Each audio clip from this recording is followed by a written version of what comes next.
ఇక్కడ ఒక మనిషికి టికెట్ ఇచ్చినాం, ఉప ముఖ్యమంత్రి పదవి ఇచ్చినాం.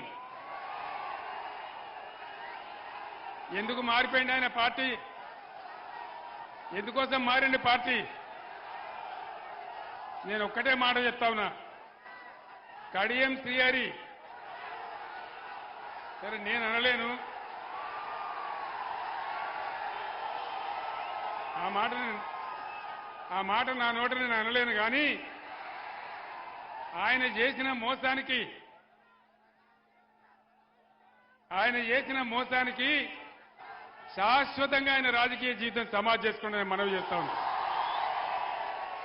ఇంకొక 3 నెలల్లో సుప్రీంకోర్టు తీర్పు ప్రకారం ఇంకొక 3 నెలల్లో స్టేషన్ గన్పూర్ కాన్స్టిట్యున్సీకి బై ఎలక్షన్ రాక తప్పదు.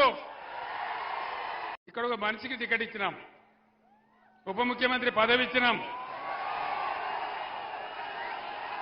ఎందుకు మారిపోయింది ఆయన పార్టీ? ఎందుకోసం మారింది పార్టీ? నేను ఒక్కటే మాట చెప్తా ఉన్నా, కడియం శ్రీహరి సరే నేను అనలేను, ఆ మాట నా నోట నేను అనలేను. కానీ ఆయన చేసిన మోసానికి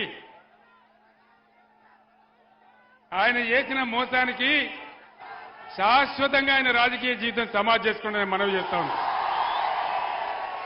ఇంకొక 3 నెలల్లో సుప్రీంకోర్టు తీర్పు ప్రకారం ఇంకొక 3 నెలల్లో స్టేషన్ గన్పూర్ కాన్స్టిట్యున్సీకి బై ఎలక్షన్ రాక తప్పదు.